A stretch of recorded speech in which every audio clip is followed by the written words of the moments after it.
Hi, good evening, everyone. First of all, thank you to the CrossFit team for inviting us over here. And I am Dr. Aparna Govil Bhaskar, and I'm a pediatric and laparoscopic surgeon practicing in Mumbai. Along with me, I have Dr. Devraj Shom, who is a very renowned facial plastic and cosmetic surgeon. He is also the director of the Aesthetic Clinics, which has its branches all over the country. And today we are here to have a discussion about our book called Dear People with Love and Care, Your Doctors, as well as we will have a little bit of discussion about digital health. And I will first introduce the book to all of you. You can see Dr. Shom with the book. This is basically a book which was compiled by us.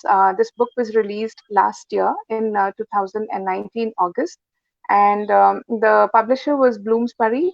And Dr. Shom and I are the chief authors of this book.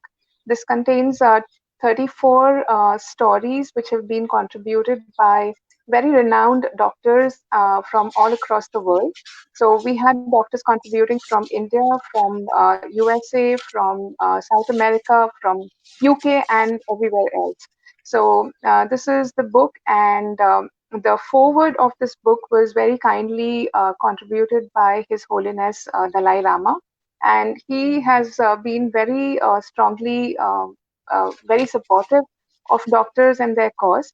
So I think just to start the discussion, since the beginning of this year, health is the only thing that has been ruling all of our minds. And the last 6 months have made us realize that our health is extremely fragile and it is extremely difficult to maintain good health. It has also made all of us responsible for our own health.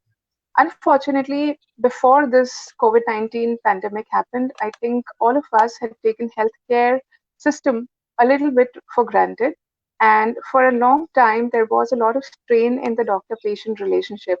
So there was a lot of lack of communication, and this crack in the relationship was hurting all of us, especially us as doctors. And Dr. Shom and I felt really strongly about this cause because we felt that to deliver good healthcare, I think a good doctor-patient relationship is extremely important. And that is how we thought of putting this book together. This has 34 beautiful stories, out of which 30 are contributed by doctors and 4 are contributed by patients to bring in some balance and bring about patients' perspective as well.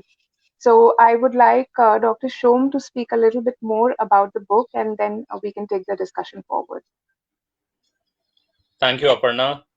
They say that you prepare for wars in peacetime.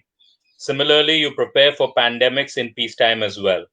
And the problem is that a lot of the countries around the world have not really paid enough emphasis to health. I'm not turning around and saying that defense budgets are not important. Of course, they are important, especially at this really critical time when there is a neighboring country which is impinging on our sovereignty and on our territories. But at the same time, healthcare is very important as well.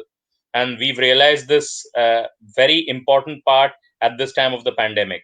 It is very, very crucial and critical that spends on healthcare are made and healthcare services are augmented relentlessly by governments all across the world. One of the major reasons why we are facing the situation we are facing, and possibly the reason why we had to have a lockdown. Lockdowns, as we know, do not really benefit the pandemic in any way. They just postpone today's cases to tomorrow. But the reason that we needed to have a lockdown is because somewhere deep down, our leaders must have felt that we do not have enough infrastructure to be able to deal with the rapid rise in ICU beds and ventilators, which might be needed should the pandemic spread really rapidly. So, from that perspective, there are actually countries in the world which decided to test and isolate and did not go in for a lockdown. For instance, the countries like Turkey went in for a limited lockdown, and countries in Scandinavia, such as Sweden, etc., decided to go for no lockdown at all and have managed to control the pandemic as well. Of course, the fact of the matter is that our population is much larger, but even then, there is really no way we can justify 50,000 ventilator beds in a population of 1.3 billion people. And this is before the pandemic. So, as a result of which, I think what the pandemic brings into stark notice is that you've got to prepare for war, or you've got to prepare how to combat health crisis in peacetime. We have only 700,000 modern allopathic doctors all over India, and that is really, really less compared to the population that we have. Yes, we cannot produce doctors tomorrow, but for sure we can go ahead and give training to paramedical staff and other staff, so that we can have coverage which is much greater and thereby reduce the stress on the healthcare infrastructure. So I think it's high time that governments all across the world decided to step in and promise themselves that they will never ever let health be taken for granted again. So I think that's a really great insight, and I think that is one area today. All of us, people are very scared to come to the hospitals, and what we are experiencing as doctors is that a lot of people are actually preferring to consult online and to go the digital way. So what do you think about that, Dr. Shom? Because you have previous experience, you had set up a company which actually dealt in telemedicine. So what are your insights on that? So, thank you for the question. And I think, I mean, as doctors, we are a little resistant to technology, Aparna. I mean, for better or for worse, many of our colleagues do not want to utilize technology. In fact, even as you rightly said, we delved into technology at a very early time. Uh, Probably that was Web 2.0 in that sense, in the beginning of the Web 2.0. And in 2011, we had this company which was private equity funded and venture capital funded called MediAngels. And MediAngels was also funded by the government of India through the Technology Development Board. And I was the founder, director, as well as the CEO of that particular company, which I started with my very dear friend, a pediatric urologist called Dr. Arbinder Singhal. And at that point in time, we realized the idea was to use telemedicine. We called it an e-hospital. And the idea was to use technology as leverage in order to deliver tests, blood tests, and all other sorts of things, including doctor consults online. But we realized very quickly at that point in time, I mean, not very quickly, I think it took us 4 years to realize, but we realized at that point in time that people were not really willing to give up on the touch and the feel of meeting the doctor. And doctors themselves are also were very skeptical in with regards to the touch and the feel. Now, this brings me to another revolution which had occurred when I was in the US for a fellowship. This is 2006. And 2005 and 6, while the US had started using electronic medical records, India was trailing far behind because a lot of us did not want to shift over to electronic medical records from the process of writing with a pen. And but of course, today we know that there are benefits of electronic medical records, and many of us use them on a daily basis. So from that perspective, I think, some resistance has been broken by the COVID pandemic. Earlier, we used to always, answer a few questions, but then always tell the patient, at least in my specialty of facial plastic and cosmetic surgery, you come and see us and then we'll opine on the rest. But today, almost 90% of the stuff, I've actually operated a couple of patients who needed surgery, for instance, for blocked noses, crooked noses, etc., difficulty in breathing. And we managed to do that by literally just seeing the patient the day prior to the surgery, and everything else for domestic patients has been done online, including viewing of CT scan reports, etc. So I think retaining an open mind as technology continues to improve will be very important both for patients as well as doctors. As we've realized, a lot of the change has to be changes in user behavior and user experience, and user behavior changes when we decide to change. We would never have thought that we could be friends with people on Facebook, but over a period of 10 years, there are many of our friends who are only on Facebook. We've never met them physically at all. So from that perspective, those changes will occur when user behavior changes, and that change needs to be brought in both by doctors and by patients, for better or for worse, because we do realize that technology can produce great efficiency in matching a limited resource, which is doctors, to people who need them all across the world efficiently, and thereby bring down the costs of healthcare. Correct. What do I you think I feel? totally What do you feel about that? I mean, given the fact that you are a bariatric and a laparoscopic surgeon, what do you feel about it? Obviously, acute abdomens, you might not be able to deal with this, but what about your specialty of bariatric surgery, which has mainly elective surgeries? So I think it makes everyone very comfortable because even for us, the consults last for about 45 minutes to an hour. We need repeated consults, and in a city like Bombay, it's very difficult for people to travel. So it saves a lot of time for everybody, for me as well as for the patient. It is also good for patients who are outside the city. So they don't need to come all the way just for a consult. It is, I mean, I think if done well, it is quite gratifying in itself. But seeing the larger picture, I think for a country like India, if we can, government can really take this up seriously. I think a lot of lacuna can be filled because we all know that healthcare is mainly concentrated in the bigger cities, and the super specialty and the specialties are all in the larger tier 1 and tier 2 cities. But when we go into the rural area, a lot of things are lacking. And digital can really reach out to everybody because today everyone has a phone in hand, and technology is available to many more people. I think with you and your company, you were probably a little bit ahead of time. Probably this would have been the right time to really reach out to many more people. So I think in that sense, it avoids a lot of cost for the infrastructure. In a country which has a huge shortage of doctors, I mean, the available manpower can reach out to many more people. It can give a lot more people access to good medical care, and it cuts down the cost for sure. So also it avoids overcrowding of hospitals. It cuts down the waiting list. So I think it should be something really to look forward to, but it will have to be done in a systematic and proper manner, not just do it at the time of the pandemic and then forget about it. So that is what I think about it. The reason why we set up Merry Angels many years ago, the reason why digital health was set up was because of my own personal experience. And my father had developed lung cancer in 2008. This was the year in which I was getting my MBA from Vanderbilt University in the United States and then at the National University of Singapore. And my father was diagnosed with stage 4 lung cancer with metastasis to the other side of the mediastinum and the spine. And therefore, he was given less than 6 months to live. And he finally passed away in 2011. But the reason that he was alive for 3.5 years, which was exceptional considering the circumstances, was because we were able to get a second opinion from someone in MD Anderson Cancer Center, where I was an associate professor in Houston, Texas. And certain medications which were off label at that point in time was started for him, which, for instance, thalidomide was started for his lung cancer. And doctors in India at that moment did not have too much experience with thalidomide. Of course, there were a couple of other things which worked in our case. The fact that I was a doctor myself, and therefore I could bulldoze other doctors to give that medication in my father. And the fact that I knew where to go because I had the ability to reach out to networks which allowed me to get across to the best doctors in the world who were performing research in my dad's particular type of lung cancer, allowed him to survive longer. But it again brings into stark contrast, in my opinion, between good doctors and great doctors, there'll always be daylight, right? And you will need technology to make the good doctors better.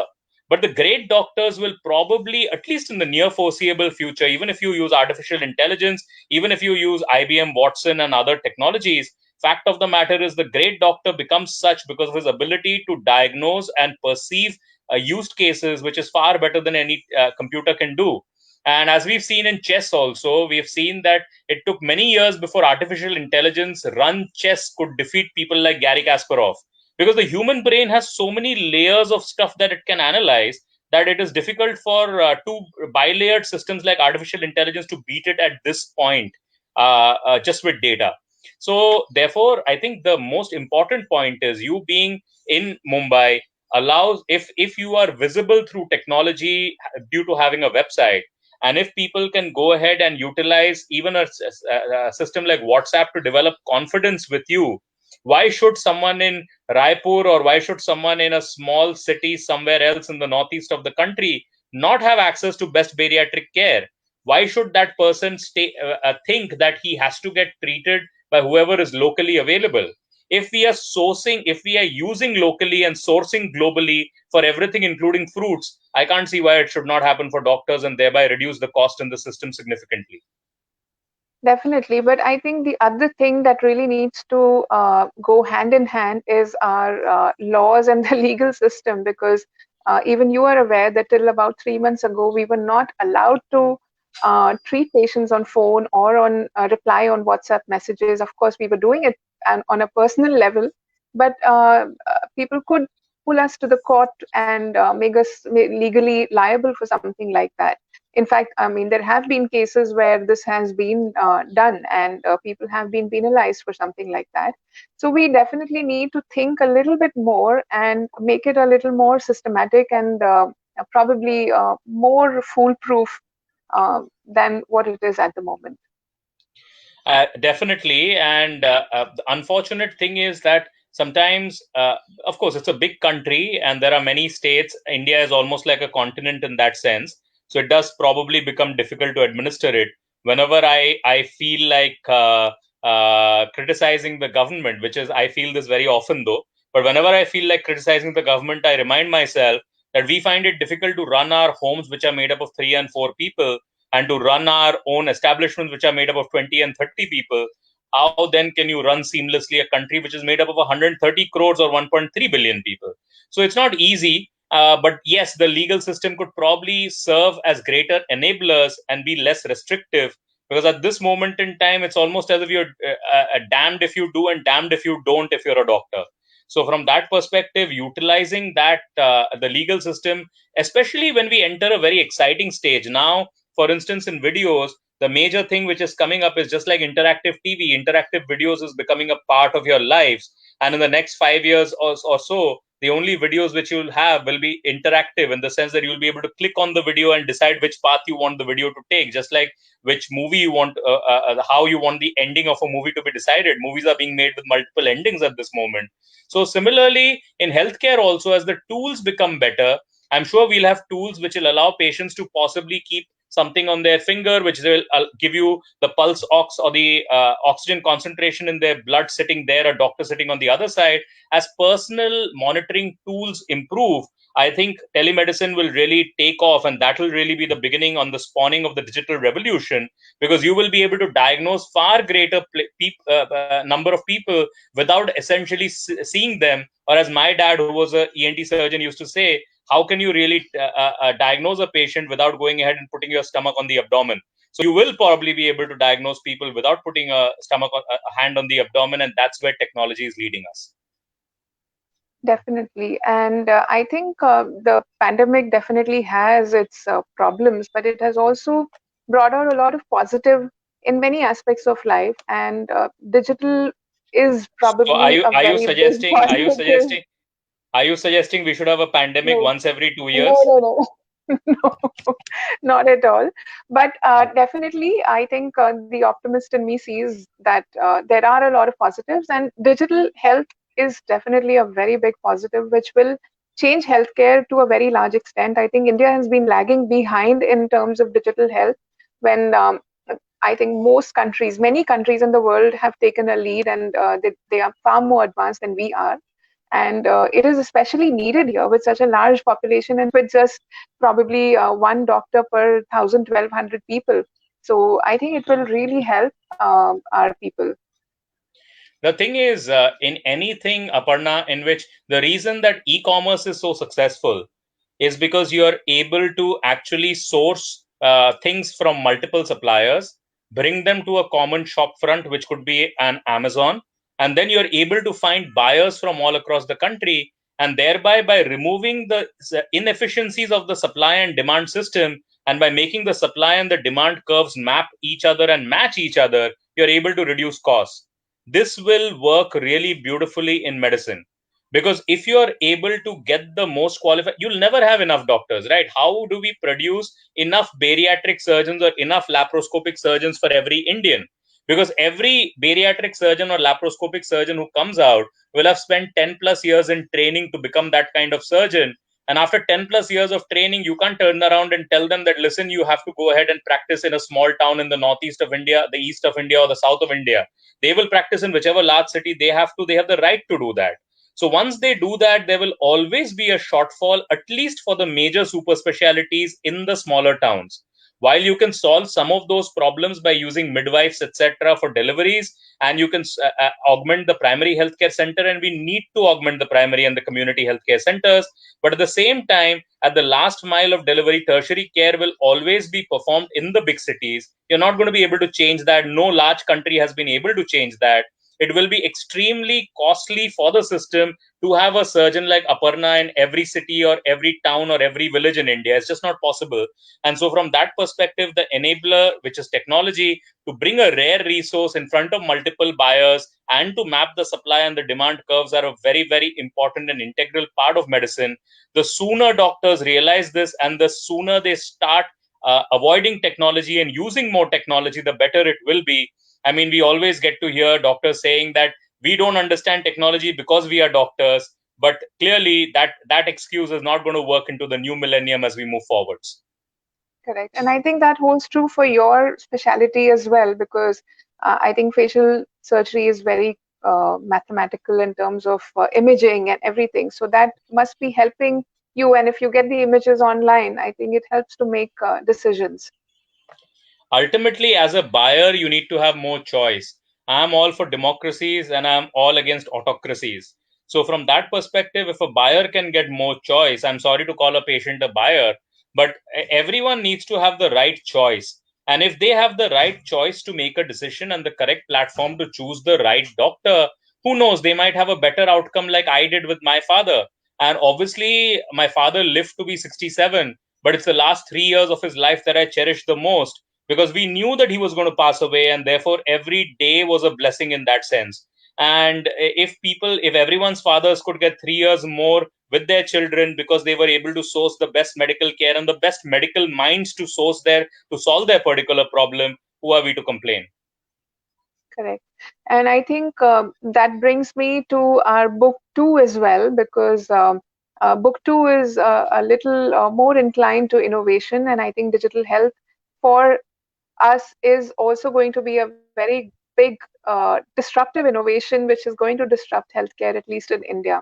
So in book two, we have a lot of stories which will be focusing on the digital health and videos and things like that. Maybe you can elaborate a little bit about that.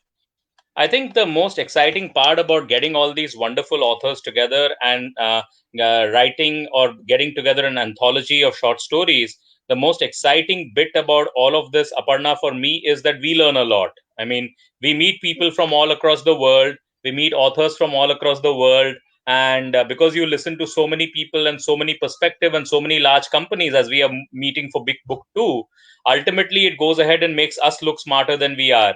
I'm all for meeting smart people who make me appear a little bit smarter. So, from that perspective, it has been an absolute evolution to see the direction in which healthcare is going.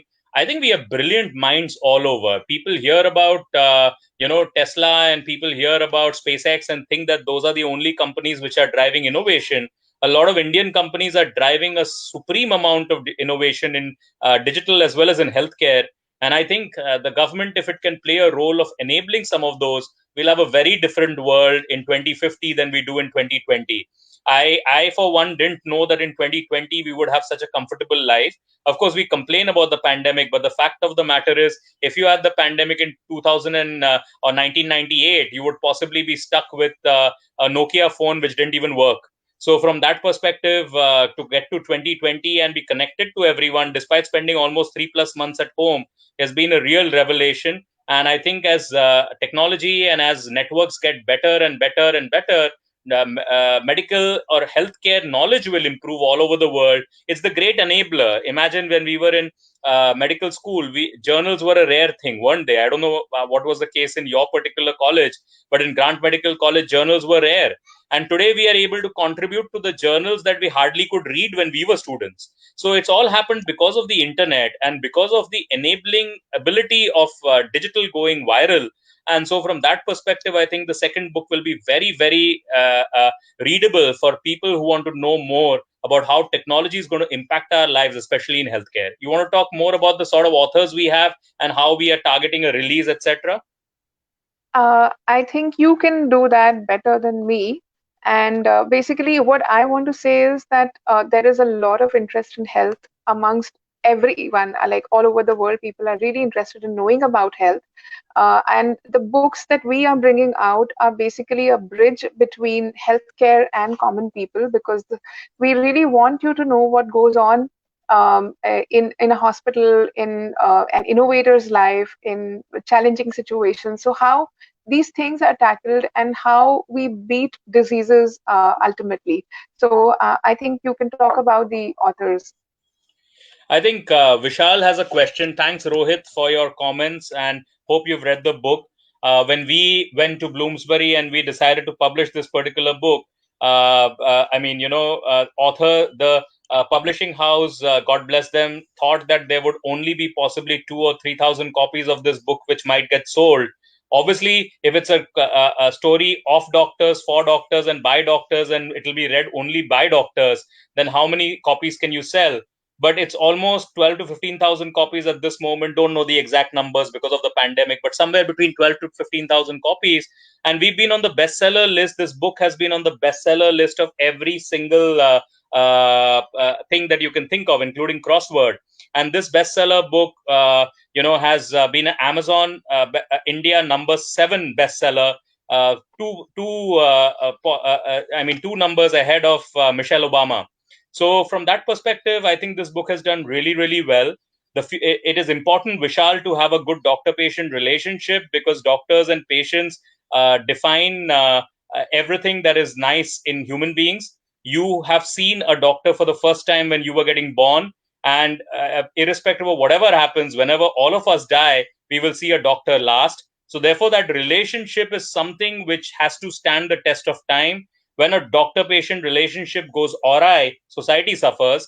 And there have been a number of nations in which doctors have stopped taking complicated cases because they are worried about litigation. I think that's really, really sad. So therefore, we have to understand that medicine is not an exact science. It will never be an exact science. And as I always say, as a doctor, as a very proud doctor, sure, I might be devil and you might call me devil.